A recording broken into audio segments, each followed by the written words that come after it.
All right, welcome back to another week of Play Harder Radio at the Break Beach Bar, Pensacola Beach. I'm going to go ahead and put these things on. Yeah, why don't you join the show? That'd be nice. Are you ready to go, or do you need another few minutes? I'm ready. Normally I kind of want to show up late. Yeah. Fashionably late? No, but when Timberlake or a famous artist, they have a concert, they never start on time. Yeah, I understand that about them. Yeah, that's fashionably late. Or me, not you. I don't understand that about you. Yeah. I think we should start and then me come in 10 minutes later to roaring crowds clapping and whistling. Where do we get that? Is that going to be Sarah? Yeah, see? People are already doing it. Why does it look works. like you're in the background? Don't influence that behavior. I don't know. It does. It looks like you're in the background. It does. Like you're a secondary figure. It's because your shirt's so big. I said something to him about it before we went live, and he adjusted it, and now he's back in the background again. You wear a 3X, Right. I wear a 1X. That's the difference. You do not wear 1X. You wear a schmedium. Sometimes. These pants are Well, medium. in the chest, you wear a schmedium. Yes. So how's your week been? It's good, man. You were around me for most of it, so, you kind of know. Oh, you're just wanting to bullshit a little bit and to let the people know what's kind of going on. Well, we played golf a couple times. Yeah? Played at Hidden Creek in Scenic Hills. When did we play at Scenic Hills? Friday after we played. Oh, yeah. Yeah, 2 days in a row, back to back. Oh, was that? No, that was, It was back to back. yes. But, You haven't been drinking. Is your mind all right? no, but Scenic Hills was last Thursday. Yeah, and we played it. Okay. I'm Hidden just Creek saying, on it was Wednesday. not Friday, it was fucking Thursday. My question is, did you have the opportunity to beat Bubba again, or? No, I still have not beat Bubba. God, we got to keep bringing that story When up you're 'cause drunk, that's awesome. when you're drunk, you tell a story about beating him. No, I never How you talk beat him about as a beating him. junior. I'm talking about where I just I outdrive him. outdrove him. Next I never week, said I I beat him. beat him. next week Never I'll said have that. the clip. My dad also whipped his dad's ass at the parking lot once. No, never said that. Speaking of Hidden Creek, though, more appropriately, I guess, the club at Hidden Creek. Let's get that right.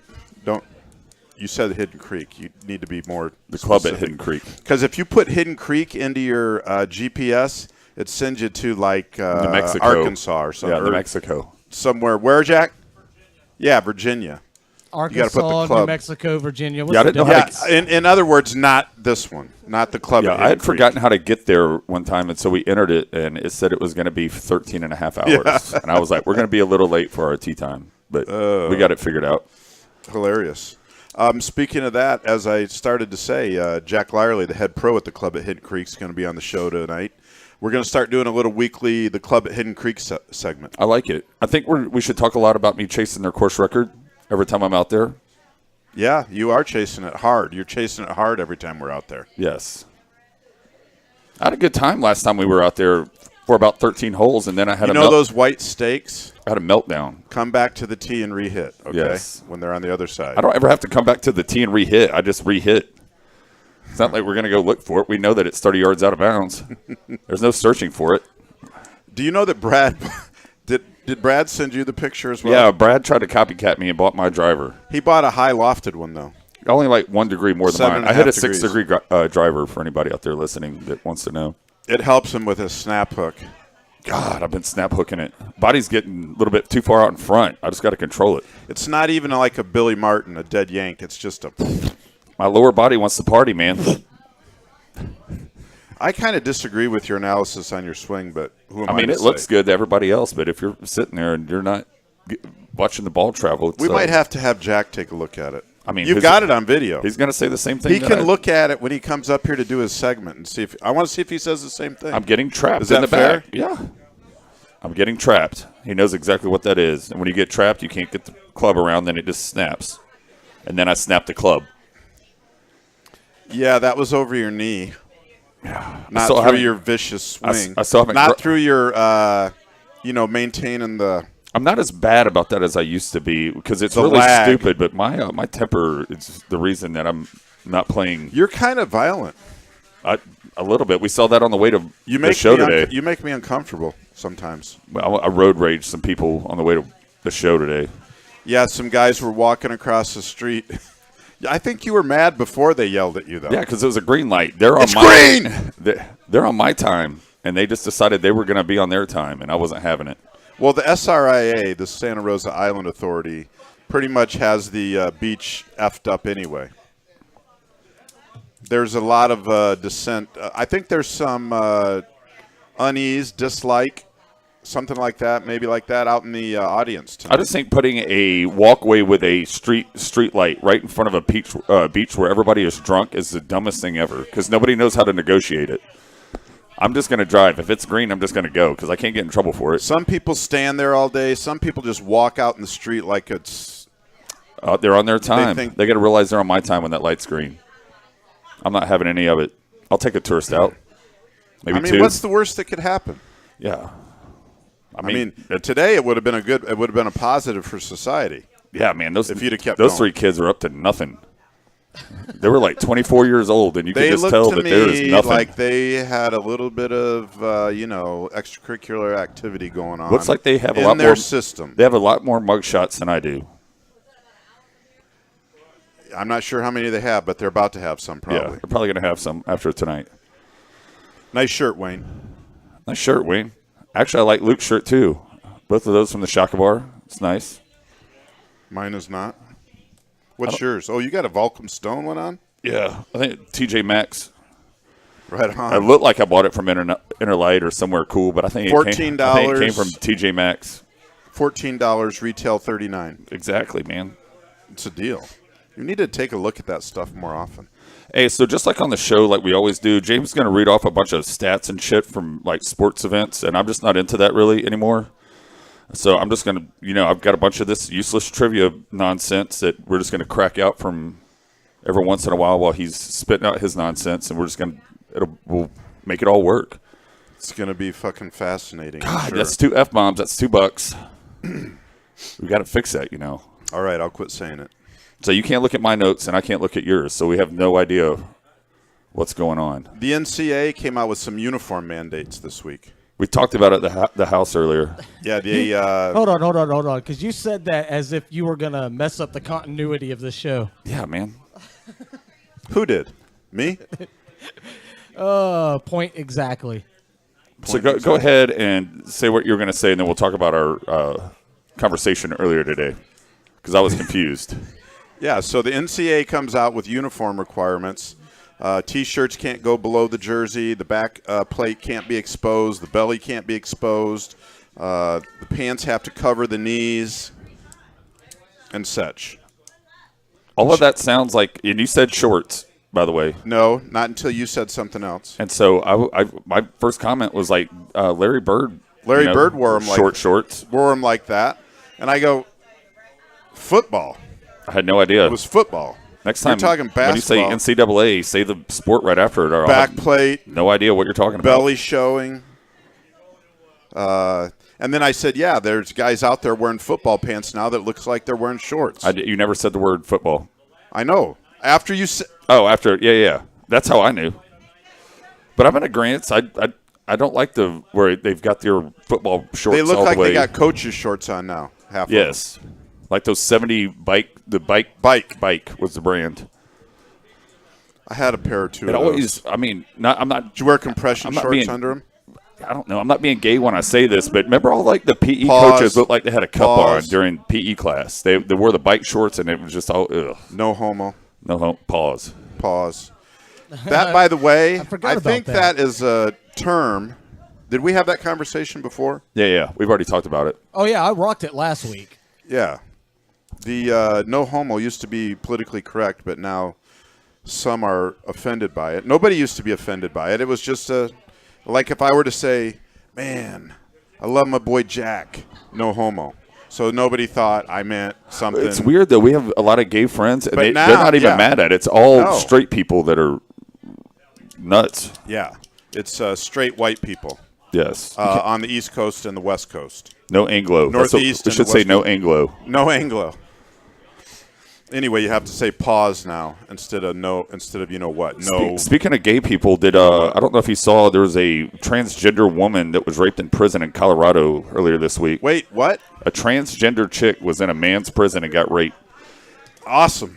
I'm not even going to do any sports stuff. Let's just see all You've my shit's already just really already good. taken me to a subject I'd rather talk about. Yeah, that was not. I don't think she or he or whatever thought about that when you decided that you wanted to be a man. Buttermouth. Yes. Can't just walk in the prison. Why would you lead me down? Why would you open the door for me to talk about I that? told you my content's going to be on point tonight. Lord, this is You cannot walk into a man's prison with a okay. vagina. So what were the charges? I don't know that there was. It was rape. What do you mean the charges? I just said rape. I don't know if that's first degree or second degree. So it wasn't because it was rape. Probably about 50 counts of it. So as a chick, Wayne needs explanation. So as a chick that wants to be a dude, You need to ask. and they put her or him in a man's prison with a vagina, and so it just wait. Which she probably no sued to way. get into. Wait. No. If It was- he's trans, he's. It used to be a chick. Oh, but it has a vagina now. Still, I don't know. you just said it had a vagina. Probably So does it have junk now, or that it or was it a it was in dude that became a chick, but they put him in a man's prison? It was in USA Today, so they didn't talk about the underwear area. But anyways, moving on. I'm glad we got that out. I could go easy another 15 minutes on that. Yeah. I really like the way you said underwear area. Yeah. I'm trying to be That's, PC. that's not uncomfortable. trying to be Nah, that PC got me about rolling. some stuff. PC compliant. Yes. Anyways, in Tennessee, the Big Red Machine, Kane, that was Undertaker's brother in WWE. I watched that shit. I don't know if y'all do. Nah, I know who Kane is. Yeah, so he won the primary for a GOP race for mayor that's coming up, which is pretty Big crazy. Red Machine? Yeah, and he won it by 17 votes. How many total votes were there? I have no idea. It was some town in Tennessee, so it could be 100,000 or it could be 7. Would have to be more than 7 because he won by 17. I'm super digging that. Yeah, that it's cool. reminds me of another. If I won that, though, if I was him, I wear that shit to the mayor's office when I'm sitting there trying to pass bills. Do you know what? I'm wearing the. Go to I don't go to commission meetings in the mask. That'd Yeah. be I didn't awesome. know the Big Red Machine. I've never. That's his. Yeah, Kane. He's a Big Red Machine. Oh, it's. Wait a minute. Oh, you say Kane's. Kane won? Kane, yeah, it's Kane. Kane won? Yeah, known as the Big Red Machine. That's I why thought he you wears all said that it was- red I'm shit. sorry. Yeah, I thought that's awesome. Yeah. So, Now- could you imagine, if you're at the little commission meeting or your board meeting while you're mayor, and somebody says no to something, and you just stand up? They're going to be like, "Never, yes." And you got this mask on. Yeah, you and just this switch. this sweaty, wet hair. Yeah. And, Walking into the room with intro music. a leather vest on. Dude, I'm coming into the mayor's office with the Fireworks? intro music Yeah, and a the leather onesie. pyrotechnics like and everything. the fire coming out behind me. Absolutely. a leather onesie. I might just do that. I Leather thought about running for onesie. mayor before. I really want to now. Come in with a horse head galloping in. He said leather onesie. You could be my vice mayor. One strap hanging off because it's too small for you, like the I could win that. You know Andre that, the right? Giant used to do. Let's do it. I could win that. I could not survive the vetting process. You would read the comments on P&J and stuff, and it would bother you. It would never bother me. No, that's not what I'm saying. When they looked into my background, we'd be in serious trouble. That's why I put out my mugshot and started branding it, because I knew that stuff might come up. I like my last mugshot. It was, I mean, you look 10 years younger in it for some reason. You look good. What'd you talk about, Chad? Anyways, keeping up with this little sports stuff going on. Jason Witten has finally retired. He decided not to enter his 16th football season, and he's going to be on Monday Night Football now, which is pretty crazy. Chad is a Dallas Cowboys fan. If you were wondering. See me smile had right now any, because that's how bad question. shit sucks. So that's going to be Chucky's replacement, essentially? I don't know who. No, yeah, Yes. yeah. I'm sorry. I should have just said yes right off the bat. Yeah. That'll be awesome, man. Are you excited about that? Yeah, I think it'll be really good. And I think he'll be non-biased. He's not going to be one of those that jocks a certain team or anything like that. I think he'll. Sorry, James. Chad made that about him. I'd still like to know if you're excited I'm about super Chucky. excited for having Chucky back, man. And I mean, just looking at some of the personnel moves they've already made. I had no idea you were talking to him. But No, you made it about you. It's- That's par for the course. Status quo still remains. Ray. yeah, but it's crazy. So Witten, for those of y'all that aren't huge fans, for the Cowboys, he led starts, played. He led the team in catches. This is all time and receiving yards. And then for the NFL, He's he was the all-time leader in catches? Yeah, how crazy What? is that? Yeah, for the Cowboys, not Really? Yeah. And it's because he played for 15 years at a very high level. It wasn't just like he didn't fall off. He had a couple of years where he was hurt, but it wasn't like. I believe Des Bryant's the leader in touchdowns, by the way. He may be, which is crazy as well. because he wasn't there that long. He was there probably 8 years, I think it's longer than that now, maybe. maybe. We might have to look Actually, that it's up. not longer than that anymore. But anywho, so Witten, he was also fourth in catches in the NFL behind Jerry Rice, Tony Gonzalez, and Larry Fitzgerald. Let that cook your noodle. Wait a minute. Are you serious? Yeah. I would have never even He's put him in the fourth top 10. He's fourth in receiving. Yeah. In catches. In catches. Yeah. Mind-boggling. I thought Tony Gonzalez would have probably have led that, but it was Jerry Rice. I totally forgot about him. But you got to remember how many touches Jason Witten and Jason Witten got, man. They were always the go-to guys. Those little dump passes and all that, man. Was it Novacek before Witten? Yes. I mean, they've had two tight ends in the last 30 years. Oh, yeah. Ish years. Yeah. And both of them were studs. Yeah. It's going to suck because that guy was a really good locker room guy. And it'll suck to see him go, man. But this is where you're going to see like Dak and those guys start to take over, and it's going to be their team now. There's not really anybody left from – not that any of those teams they put together were very good. I mean, you had a couple that, had promising, talent, but just could never do anything with it. The loss to Green Bay about 5 years ago was the worst. That was in the playoffs. That was – I don't know. I don't have any Cowboy stuff left because of that game.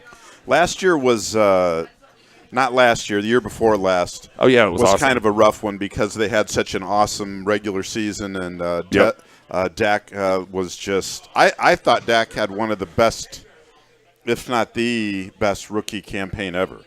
Oh, yeah, no doubt. He showed a lot of poise behind the helm, man. That's a tough position to play, especially in Dallas, man, with you've got your owner and your coach breathing down your neck, so it's not just like playing anywhere else. Bob Kraft doesn't breathe down anybody's neck, you know what I mean? Right. For the Patriots, so. Jerry is a little more involved. Yes, he is. A little more than he needs to be. But anyways, what do you got for us?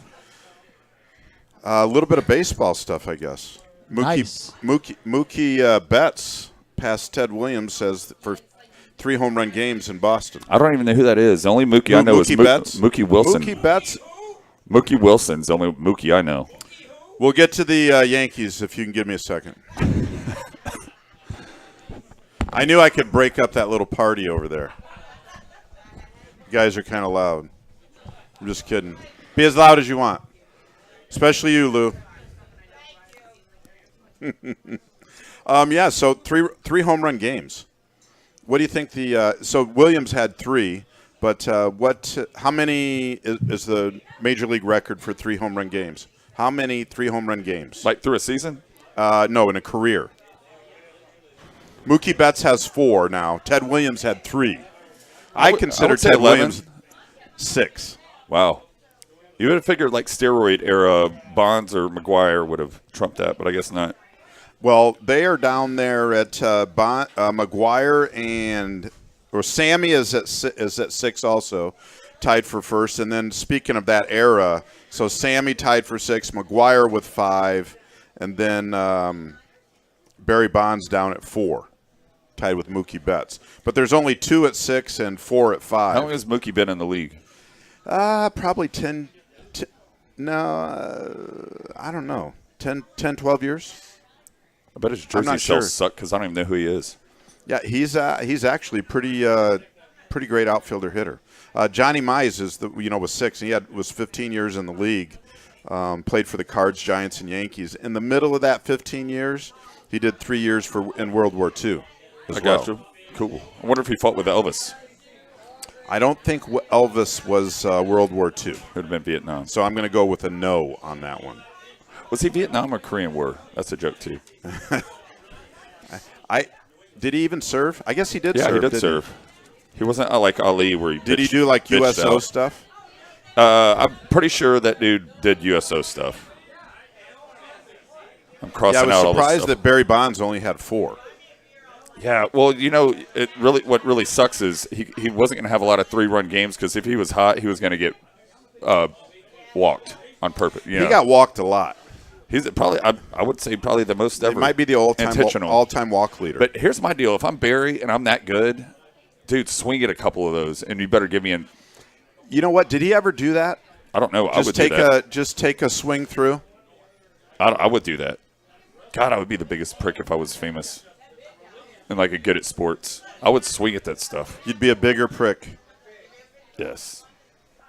That would be interesting. So we talked about this earlier while we were at the house. Mike Trout, there's no way to really gauge it except if you look at the height of the home run and the velocity it was hit at. But Trout hit a 524-foot home run yesterday. Yeah, it was pretty he's got this short, compact swing, and it was a bomb. And somebody said so like in the golf world, they would be like J.B. Holmes. Or Miss the Spaniard. The new Spaniard, John Rahm. What was funny about that? Why did you have to hit the drums on that? That was an attempt at humor. Don't act like it was. That was horrible. John Rahm has that compact swing, short backswing. Yeah, J.B. Holmes Pounds barely doesn't even get it up to his shoulder almost. He doesn't get it past 9 o'clock. He's at about 10, maybe 10:30. I don't know what time his bedtime is for that thing, but. Unlike John Daly and Brad, what's Brad's last name? Bernard? Brad Bernard. Dr. Brad. Dr. We always Brad call him Bernard. Dr. Brad, so you just forget Yeah, I the don't rest of even the know shit his about name. him. Start calling him the Nard Dog. Why would we call I got it, because Bernard. Yes. And Bernard's also a type of dog. We could call him Saint. God, you guys came in with nothing. I'm the one carrying this thing tonight. You always carry the show, Chad. So that thing traveled out at 117 miles an hour. That's nuts. That was off the bat, right? Yeah. Yeah, it was a mash. I mean, somebody on one of the videos said it landed 15 rows up. How could it be 524 feet? However, it was 15 rows up. However far back the Traveling opening of the tunnel is, and then at the top of the tunnel, 15 rows up. Yeah. So, and I don't know how far it is down the line there.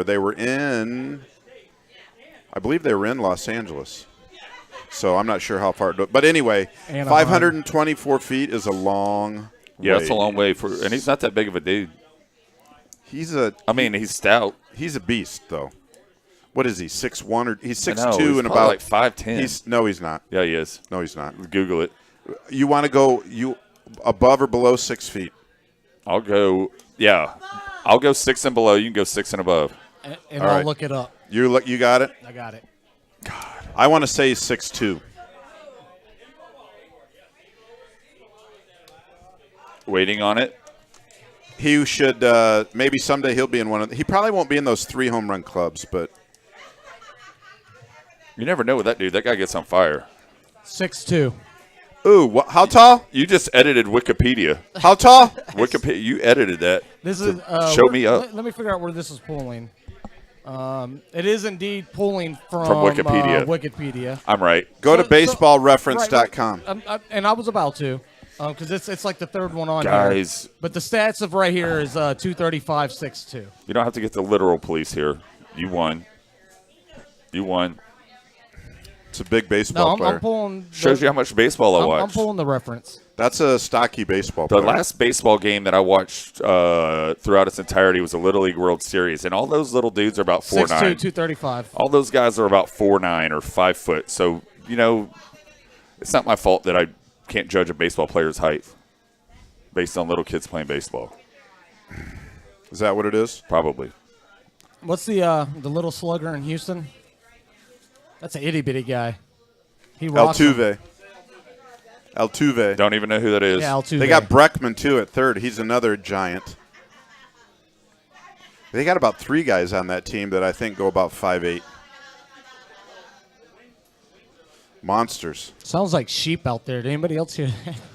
I'm just gonna start. All right. So we talked about this before the show started. I'm gonna start doing some new stuff every week, and I'm gonna start using words that you would never ever hear in real life.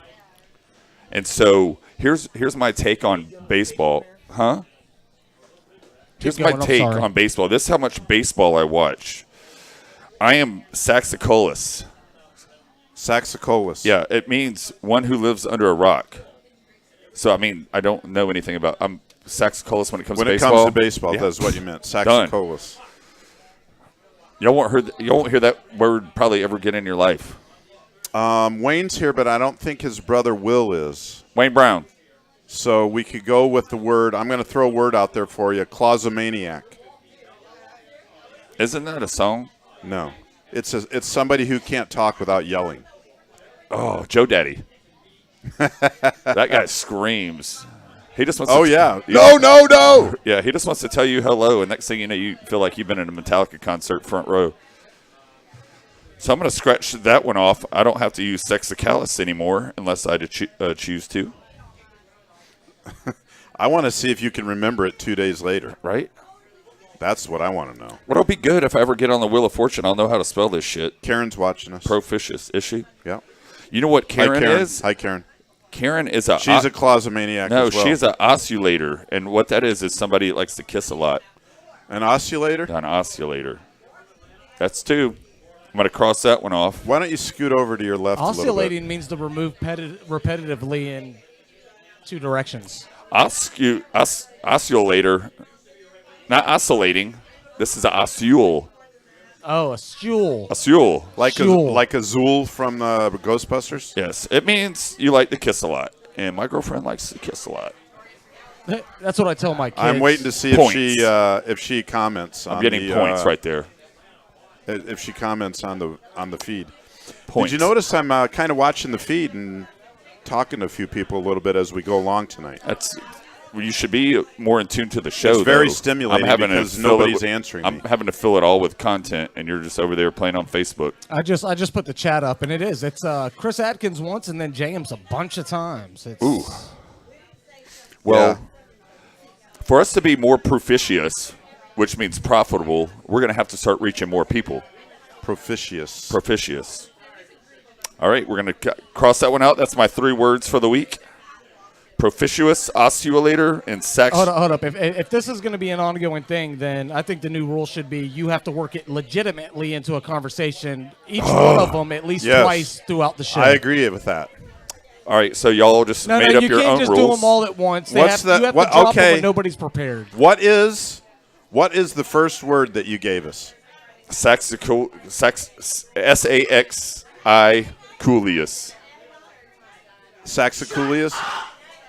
I was right. Let me see it. Where I is sound it? like Mike Tyson trying to say this shit, though. Saxiculius. What does it mean? One. You're reading it. One who lives under a rock. God, anybody can read it.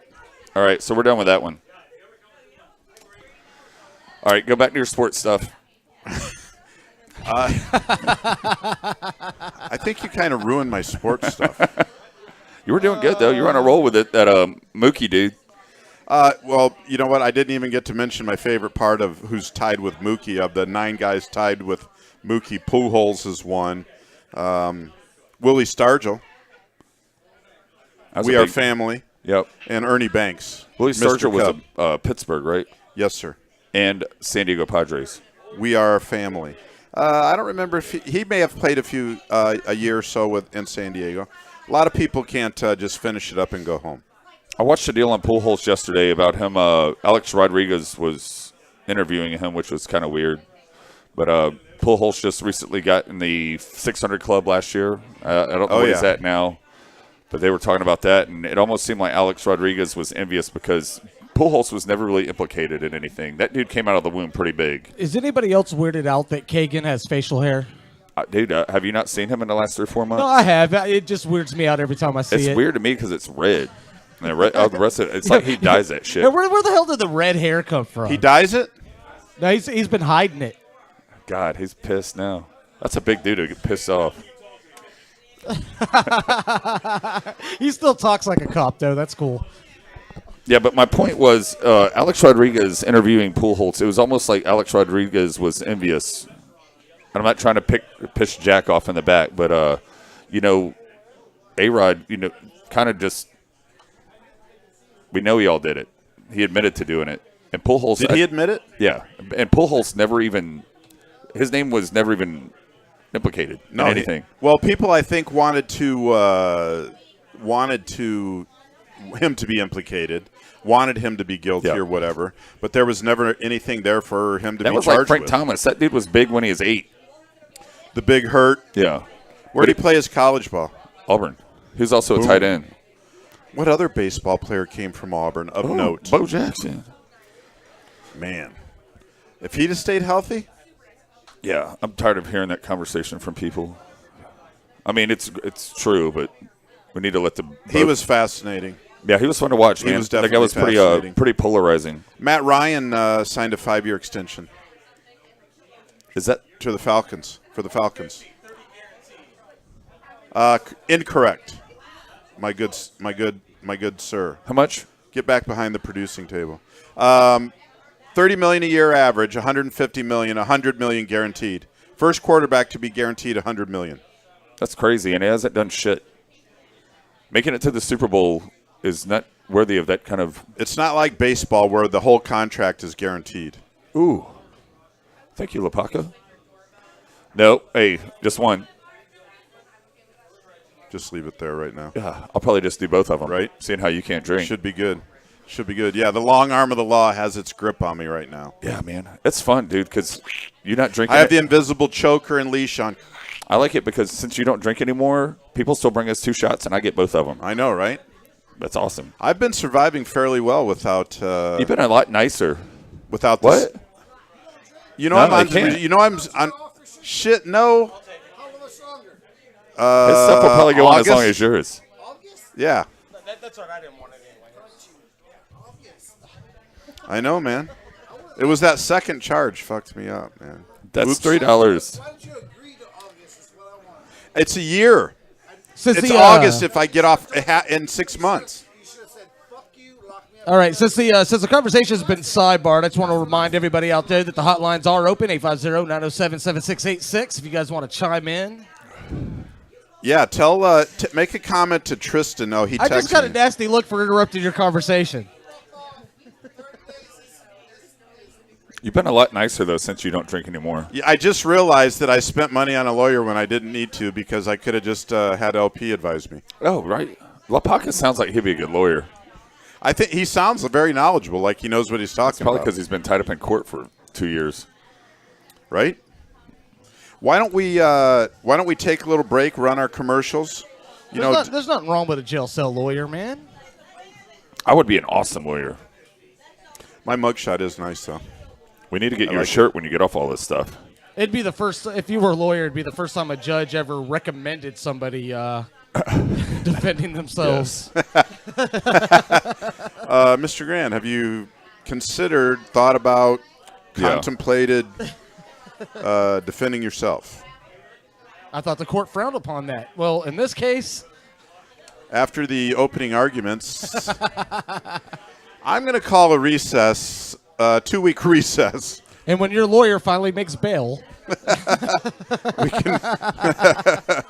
That's hilarious. All right, we go to commercial. Yeah, let's take a little break, run the commercials. Then we're going to come back with our The Club at Hidden Creek segment with Jack Lyerly, the right. head pro. Peace.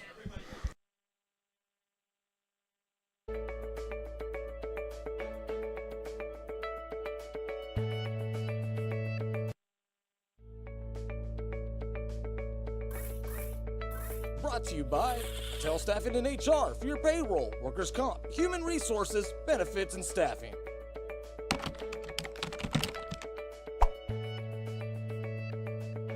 Also by 5025, Gratitude, Giving, Health, Wealth, and the Fountain of Youth.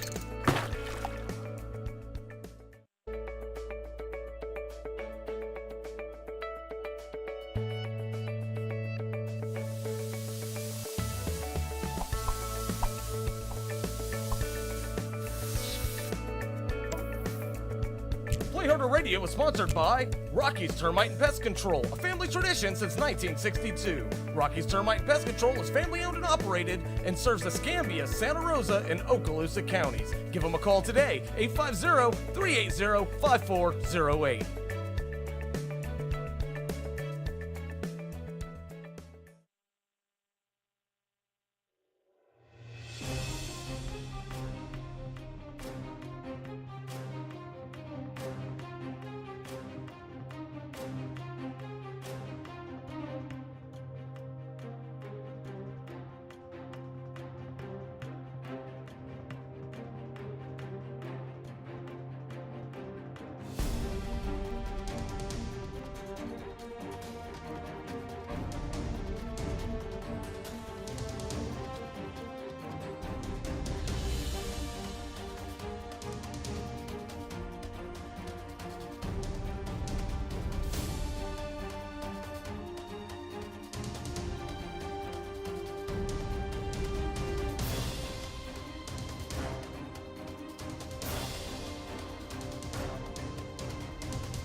La Bala La Plata. All right, guys, we got Nikolai Savino and Jay Side. up? They got a little reggae collab. You're hearing it right here on the Pippy K Multiverse Network. Hey, BK. Yeah, yeah. 2, ready, go.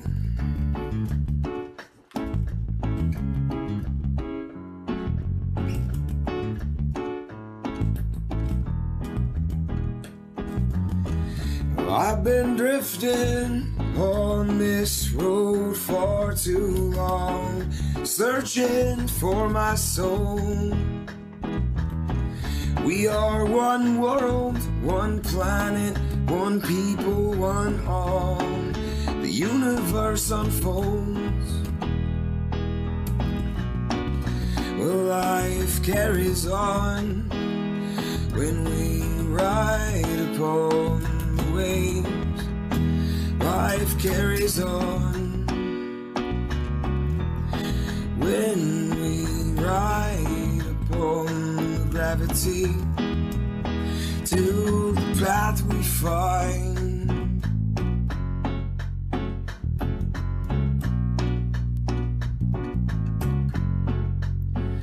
Ignite your fire, burn righteously.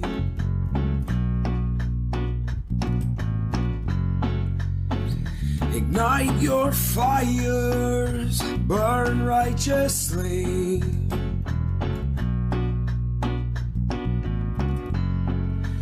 Hey, now raise your torches, the path you find.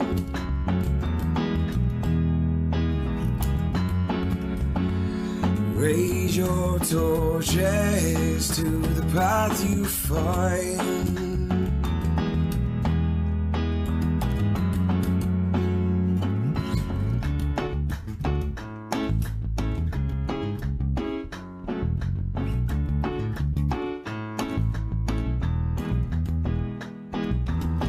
And I've been drifting on this road for too long, searching for my soul. The sun is shining down upon this one world, one universe unfolds. Life carries on when you rise above the flame.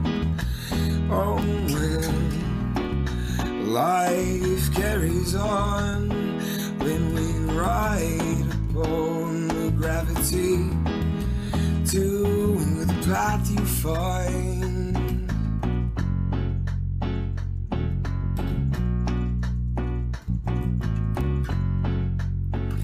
Ignite your fire, burn righteously.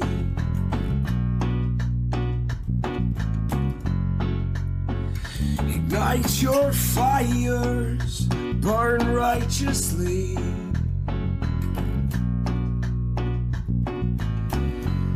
Say, raise your torches, the path you find. Hey, hey. Raise your torches, the path you find.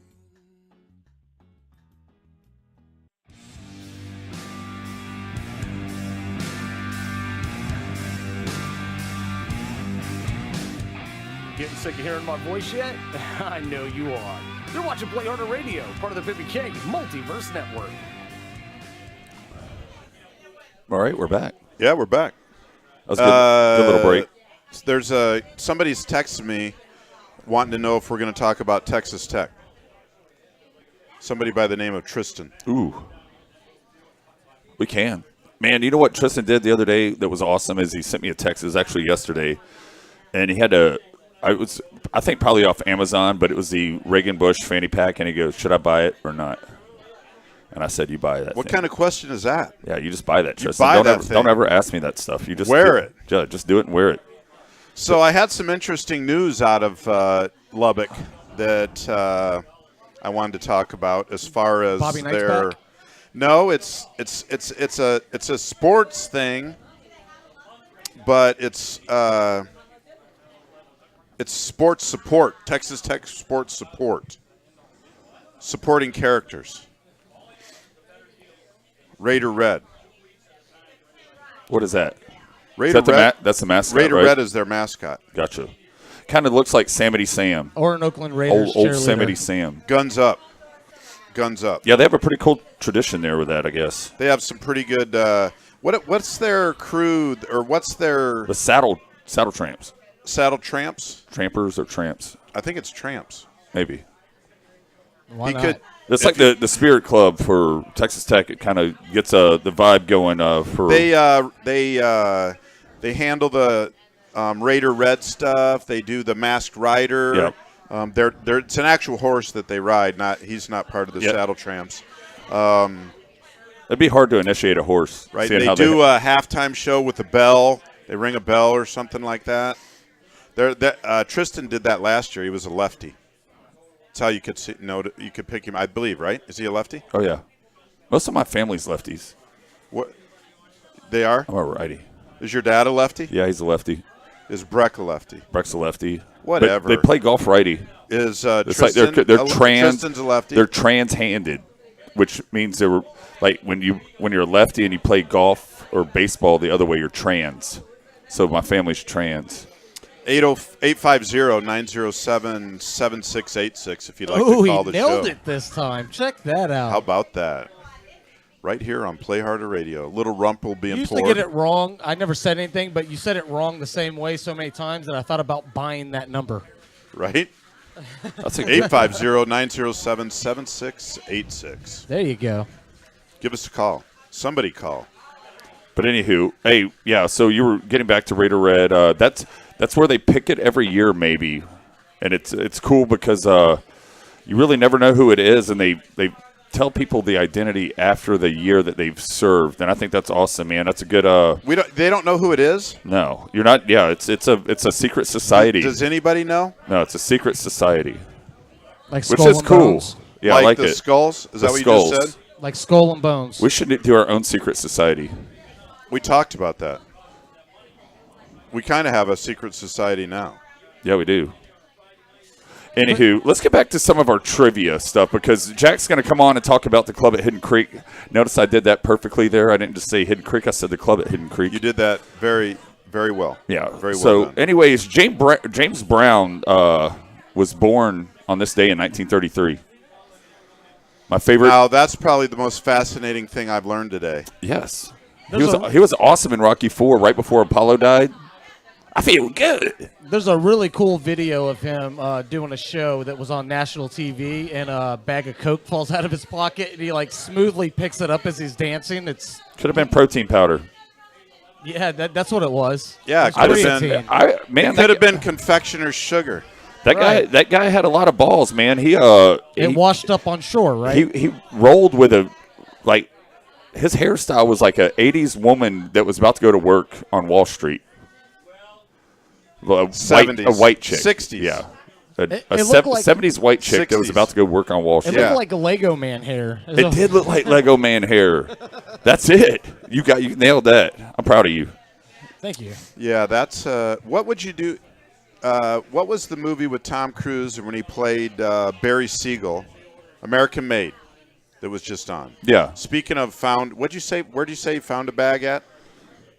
Kenny, did you say? No. He was on stage and it fell out of his I know, pocket. but you said something about you made a reference to Oh, find no. Last week we talked about if it was the wash up to shore, remember? Yeah. And, it was just a throwback. Dude. So that's going to lead me into this. So there was a Brinks truck. Brinks like a Wells Fargo truck. They come I'm to places familiar. that have a lot I'm of money familiar. and they pick that shit up and then go to the bank. Well, a truck unloaded. They don't know how much yet, but it's in the tens of thousands. It fell off into the road and they just kept going. That's always the story. What if How you? in the hell would it fall out of a Brinks They truck? didn't because they didn't lock it. Good. Because they put it in through those side doors. Yeah, and Through they didn't. the side, because they don't just open up the back door and Apparently, walk the in dude with it, didn't right? lock it good. But what if you found it? See, my dad always taught me to be honest. So here's what I would do. Honestly, I would keep that shit. Honestly, It's like it's insured. That's like the sketchy, Eastern European sales guy. What can I say? You fed off the back of the truck. That was horrible. But yes, honestly, the I would truth. just keep it. It's That's the first thing insured. I thought of. Tens of thousands, Tens of thousands. small or large bills, 20s. consecutively numbered or Maybe. not? They didn't have that ink shit in there where you open it and it Ink explodes. Yeah, explodes in you. Yeah, because that was just somebody making deposits. Yep. You know, right? Would you keep it? I'd think long and hard about it. I can tell you that. I wouldn't. Honestly, like I said, I'm going to be honest. I would keep it. I'm just going to put this out there. If you decide to keep it, I know a guy that can legitimize it for you. Speaking of people that are, I would probably just inconspicuously buy a Lambo, and That's my dude right there. Ooh. All right. So speaking of dishonesty, here's one of my last things I'm going to talk about is, you know what Swedish meatballs are, right? yes, Sweden has been claiming those things for God knows how long. I think since 1699, they say that they made the Swedish meatball. It was a lie. It was founded in Turkey. King Charles XII, that's where the X and the two L's come after it, or two ones, Roman numerals. the Swedes are going to be pissed. Yes, King Charles brought that shit from Turkey. That's sort of like And Swedes have been claiming it the whole time. how the Russians claimed vodka, and then it came out that the Polish had actually created it. Polish people are kind of Russian anyways, by Eh. default. I don't know. They're more Slavic, but I guess it's kind of you're right. Slavic. Russians are Slavic too, so I see what you're saying. Yeah, so they should really just be Turkish meatballs and not Swedish. So I don't like those guys taking claim for some shit they didn't do. And it should be vodka, not vodka. Vodka. Vodka. The Russians have claimed it as their own, though. Yeah, and you know what they used to do They for have it? they have the numbers to back it up. They used to trade it for Coca-Cola. Because it was, Really? Yeah. I remember reading about that in like the So they could get America's favorite refreshment and cocaine all in the same package. all the same. In A 16, lot of drug references It's in fed the up last the few back of weeks. the truck. there has been a lot of drug references on the show. In 1626, Peter Minute. So this dude bought Manhattan for $24 in cloth and buttons. Beads. All of Manhattan, or beads, whatever. Who travels with that much cloth and beads back then? That's a lot of shit. No, that man. was good. I was about to give you a rim shot, but I'm not going to. That was Yeah, actually like pretty funny. he didn't lay down some coins or whatever, What, like some jewels back then. somebody He from Hobby- laid down $24 worth of cloth and beads. Somebody from Hobby Lobby. I would like to have all your land. Here's some cloth and here's some beads. You remember that episode of Futurama where the Martians gave it to the Earth? They gave the planet to Earth essentially for what they thought was like a worthless rock, and it turned out to be like the most expensive diamond ever. Imagine if you owned Hobby Lobby back in 1626, how much land you could own. If that dude's buying up Manhattan with $24 in cloth. The question is, I wonder if they owned it back in 1626, if there would be a big stink about them providing contraception in their insurance plan. That's a good point. And would all the pottery in that mofo be made by China people? All right. No, So all the pottery comes out of Haiti. that was my last good fact. We're going to get Jack up here just a second. But I found one more word that I forgot. It's one of my other big words, and this should reminds be- him of my girlfriend. Yeah, everybody get a pen out. It's Weinbibber. It's Winbibber. And like Say I it said, again? it's Weinbibber. And it's one who drinks too much wine. And my girlfriend's probably watching, and that's her. Weinbibber. Weinbibber. She's a Weinbibber. Fascinating. Somebody guard the camera. Exactly. Well, I'm gonna go. I've got to get the bar open, and it's been a good time. But we're gonna get Jack from the club at Hidden Creek up here to talk about golf and Come stuff. on up here, Jack. Let's make this transition smooth. Yeah, seamless. Seamless. You'll be good.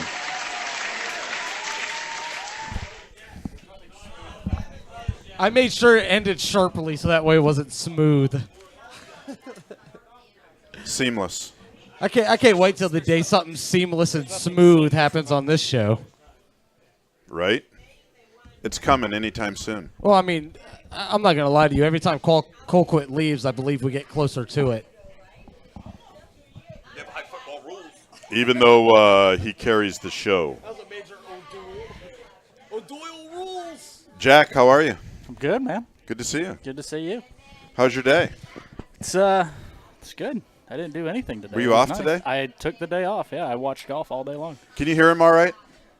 I might have to turn him up. Put in a second. that. Yeah, get that up there by your I mouth. will. I'll work out his audio. How about an about- introduction, man? Let us know who the guy is. I've been talking about him the whole damn show. That's Okay, all right. That's a good You're- point. you're right. Jack Lyerly, head pro at the club at Hidden Creek.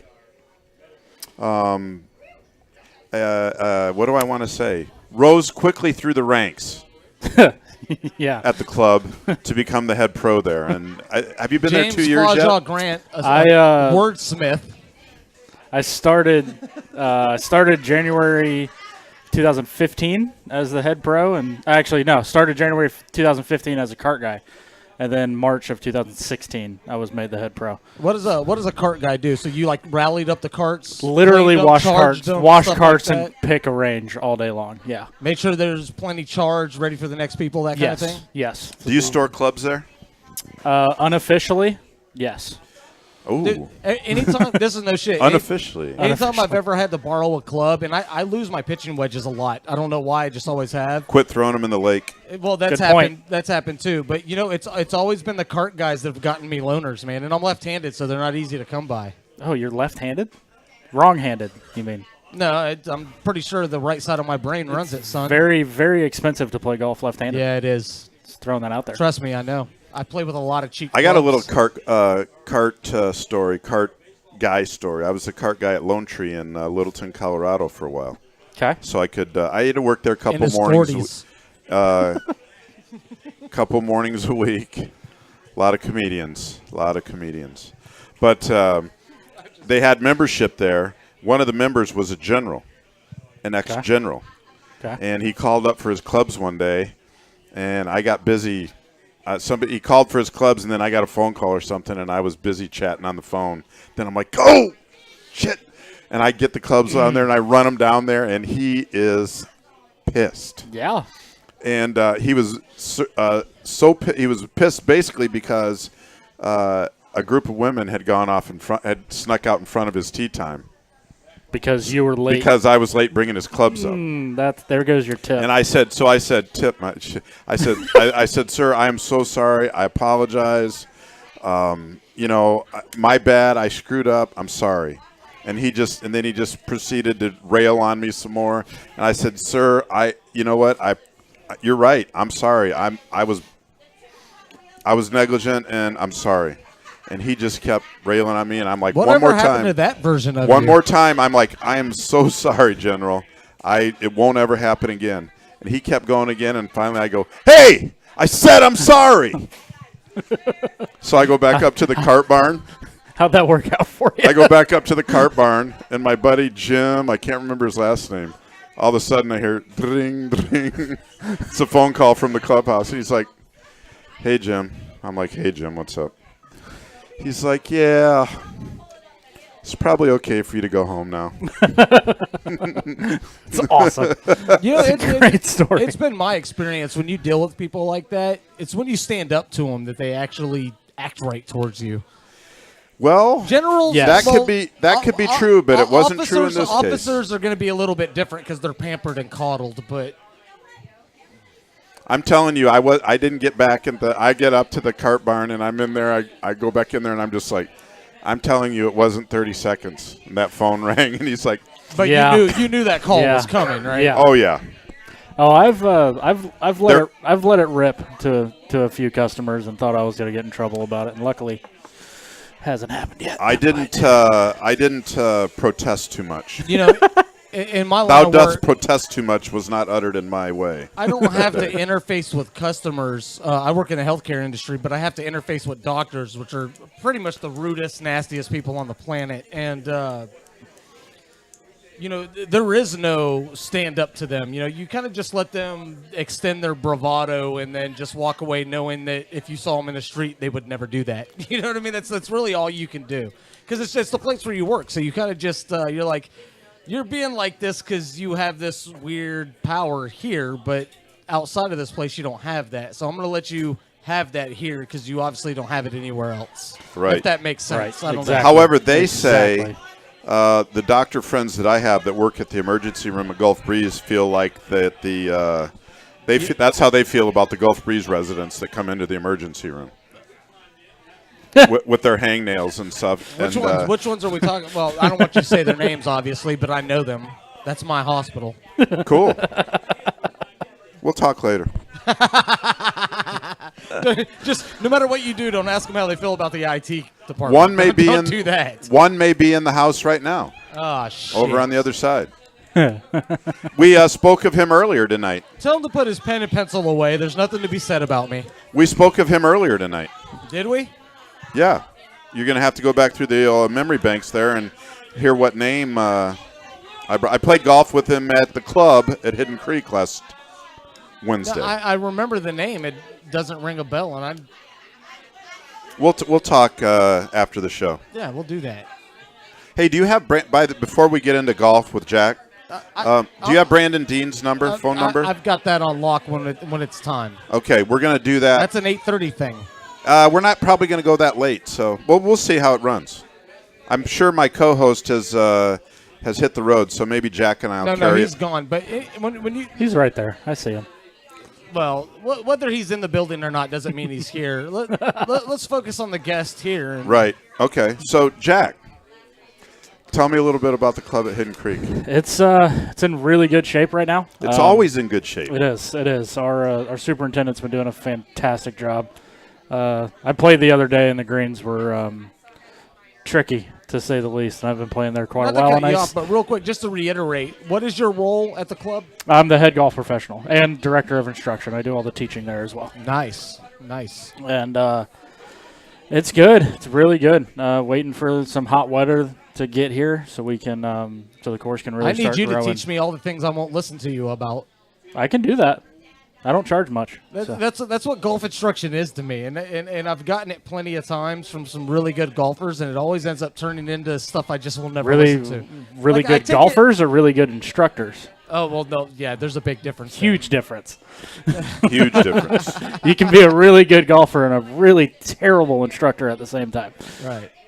Probably more often than not. Yes, I see it. I see it every day. I had a guy one day actually came up to me, not knowing who I was hitting balls on the range, and he came up to me and started coaching me, and I got a pretty big kick out of it because everything he said wasn't anywhere close to anything that I should be doing.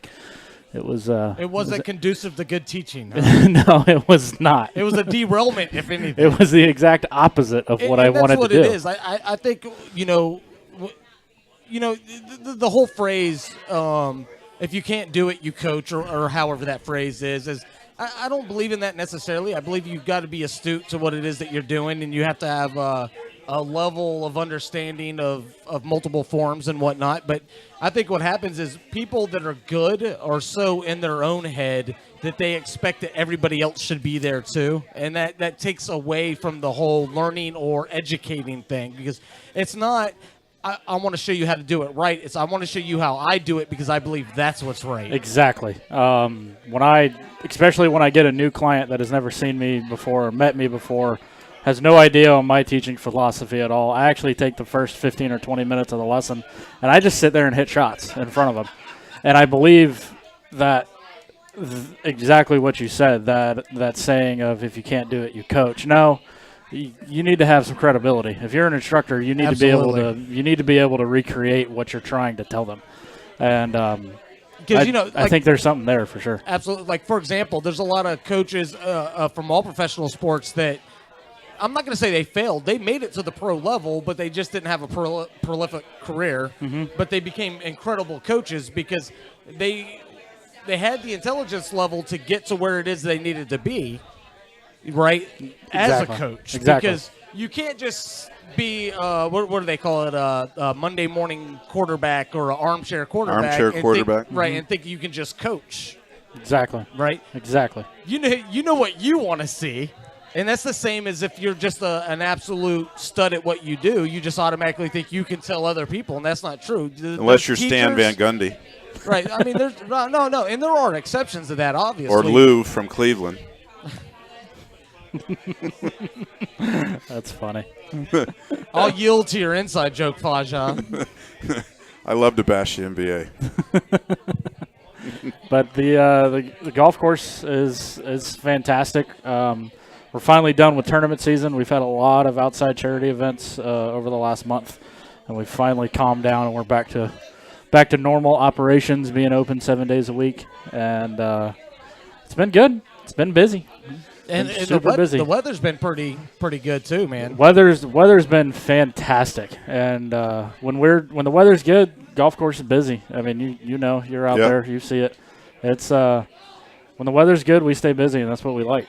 We want to get as many people through the door as we possibly can in the amount of time that we're allowed. That kind of is the key, right? That is the key. How do you spread? What do you spread your tee times? 10 minutes? We do 8.5 minutes. Yeah. We 8.5. We pack them. No, man, that we has to pack be a them in science, right? There's definitely a science to it, and we've actually done days where we can actually do a squeeze time. So instead of doing 8 o'clock and then 8:08, we can actually throw an 8:04 in there.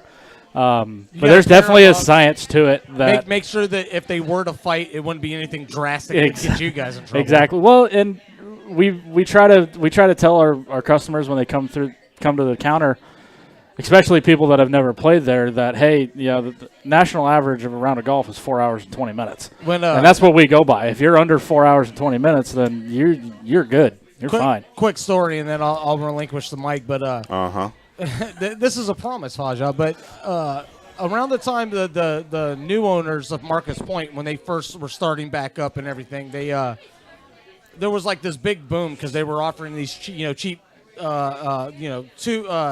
two people on a cart for like, it basically came out to $5 a piece to do 18, which was really cool, just like a promotion or whatever. Yeah. But so many people came that they were scheduling them, and they kept telling us, no, hold up. And it got to the point where we had to hold up for so long that they ended up taking off the cost of one of the golfers and giving that back to us. And the reason for that was they were waiting for somebody to be in front and behind us that they didn't think that we were going to have a problem with. And they were up front with that. And you have to do that because, you know, people get aggravated very easily, you know what I mean? And it doesn't matter how high class. As a matter of fact, the more money they have, the more aggravated they tend to get. I mean, I'm just, you know, from experience of being on a golf course. But I guess we didn't look like trouble, but compared to everybody else that was there, they had to situate us into an area. And I never thought about how the planning goes, because you got to make sure that people are getting along and following etiquette to a certain level on the course. And that it's not necessarily the individual person, but the people that they're paired with or in between paired with. If Exactly. that makes sense. Exactly. And like you said, it's a science. You've got to figure it out, and you got to know your customers, and sometimes it's a gamble, and it works out sometimes, and other times it doesn't, and they come You weren't back. wearing jean shorts, were you, Oh Lord! Kenny? I mean, is that what was the Don't red flag ever, for him? Or? Ever go to a golf course in jean shorts? If you're talking about me, dude, when it comes to golf etiquette, I follow it to a T. Good, thank you. And I do Appreciate it. and I do with every sport, quite honestly. That makes my job a lot easier. It's the one thing in the world that I've ever conformed with. It's sports etiquette. Mm-hmm. I take it very seriously. That's good to know. I'm a That is good to baseball know. fan. Most of us do. We're traditionalists, man. Baseball fans are Yes. more than any, I'd say. Yes. Well, other than golf fans. Yeah, golf fans. There's definitely an era, though, that there's a movement going right now. I mean, you can just watch any PGA Tour event. It's not your everyday Joe. Well, That's the PGA in general has been attempting to get younger, and Exactly. that's going to be the result of that, right? exactly. And you know what? I am 100% for it. I mean, absolutely. I'm a member of the PGA and the Alabama Northwest Florida section, and the mission statement of the PGA of America is to grow the game. And if we can do anything we can to get more people playing golf, I'm all for it. I don't care what it is, and that as means- long as we can get more people coming out to the golf course and That playing means golf. to move it beyond its, at least in the States, it's traditional. Exactly. You get it. I don't have to say it. Exactly. I know I know Scenic Hills was doing it for a little while. I don't know if they're doing it anymore, but they were cutting 14-inch cups instead of the standard 4 1/4-inch cups. They'd cut one 14-inch cup on one side of the green and then a standard size cup on the other side of the green. So you had the choice, and it would make it easier. I mean, if you're putting to a 14-inch cup, you can make putts from all over the place. Right. And I tell you what, I played to the 14-inch cup on the front nine, and I had a blast. Really? I enjoyed it. Oh, it was so much fun. I made like 7 birdies. It was great. 7 loved under it. on the front. Exactly. Shot at 29. Shot 29 on the front. 29 on the front. Shot about I'm playing 45 golf, on the back. but it feels like frisbee golf. Exactly. That's interesting. I didn't know they ever did that. They did that for a little while. I don't know if they're doing it anymore. How long ago? I was living in Pensacola, so that was 3 years ago. I haven't- Probably. Well, I can tell you this: anytime Scenic has been doing remodeling and they had temp greens, they've always done the larger, Yep. the larger cups. They've Yep. always done that. And you know, I started golfing around the time it seemed like they were constantly under remodeling, whether it was a whole reconstruction or whatever it may be. You know, temporary tees, temporary greens, blah blah blah. And if they did have a temporary green, they constantly would use the larger cups. And I think that's fair because you know the grass isn't the same, all of that. It's kind of evening it back to what truly would be par for that hole, I believe. Yeah, I mean, like I said, anything to grow the game, anything to make it easier. I mean, there's 3 reasons why people don't play golf. It's too hard, it costs too much money, and it takes too much time. None of that's true, really. No, but that's the kind of the Now, if Perception. you want to The get perception, good, the you might have stigma. to spend some money. yeah. If you want to get but instruction if by me, you're gonna have to. I'm not cheap, but I'm good. It's probably the single most important thing to do if you really want to play and enjoy it is Yes. to get a lesson from a Yes. from a good pro. Yes, if you are looking to get into the game and you don't really know where to start, go see your local PGA pro. They will point you in the right direction. I deal with beginners all the time, and honestly, they're my favorite people to work with because they have Right. zero expectations. They're a clean slate. They're awesome. I love them. No, the bad habits don't exist. Exactly. It's the 75-year-old man that's playing golf for 60 years that doesn't want to change. Those are the hard clients. I was going to say that's one of the hardest things about teaching is you get those guys that you may show it to them during that hour lesson or whatever, and they'll try it, then they come back the next week and nothing's changed. Yes. Yes. Or it 3 happens. days, 4 days later, or next week, and nothing's changed. It They've happens made all no the time. effort. That happens all the time because they don't want to change. They don't want to get out there and practice. You have to practice. I mean, that's what it comes down to, is you have to go on the range and sit there and beat balls and Do you practice. guys remember that documentary that Barkley did because he had that weird tick? He did it with Hank Haney. Yeah. Right, Yeah. right, exactly. And Yep. and he got his drive almost, his tee off was almost at perfection. Yep. And then he came back 2 weeks later, and that tick was back. Mm-hmm. That's crazy, Yeah, man. that was And I know I've got problems. I do the same thing. It's easy to relapse, man. It is very easy If to you're not relapse. serious about making the You got to change. practice, repetition. It's literally. I mean, today was my day off. I've got a tournament coming up on Monday in Alabama, and I just went to the range and hit the same shot a couple hundred times. Just the same shot over and over and over and over, so that I just can want to repeat it. prove that I'm doing it wrong enough times to know I'm doing it wrong. You can't improve it one shot at a it's a different shot. Every shot's a different shot on the course. Yep. So you can't improve that way. It's You can't make real adjustments. I mean, you can't. As longer you've been in the game, the better you are. You can make little adjustments and Yep. stuff. But to really change something or to perfect something, it's not happening on the course during a round. No. You have to go out and you got to practice. You got to put in the time. And I've seen it. I've got one client. He went from a 18 handicap to a 9 handicap in 60 days. And not that I'm the greatest instructor in the world. I just gave him a little bit of information and just kind of pushed him along. And then he took it and ran with it. And he didn't have a job, obviously. Yeah, no, that's a good point. He was retired. But he put in the time and he did it. There's so many intricate movements and things to remember that you really, until you make all of the movements muscle memory, there's no point in trying to improve anything because you can't key in on one single movement and correct it when you're still not able to fluidly go through the other movements without thought. They have to become muscle memory before you can correct them, I believe. Yes, it's the golf swing, and in my opinion, is one of the most complicated movements when it comes to sports. Because as soon as I correct something, I'm back to putting the club at my feet to make sure they're lined up because that got messed up because I corrected something else. You know? And I don't need it, but still to this day, I still lay the club at my feet, at least for my first 2 holes, because just a few days off, you lose stuff like that, because I don't do it enough, obviously. I hurt my back cup. I haven't been on a golf course in almost 2 years. I find alignment to be a big deal. Oh, that's It's huge. Literally the crux of it. It's the first thing I look at when I get a new client is I look at their alignment. Because if you're aiming right, all you're going to do is compensate to hit that ball back on line. But if you watch PGA, you still see some of the pros line their feet up with their clubs sometimes. Yeah. I mean, you see it.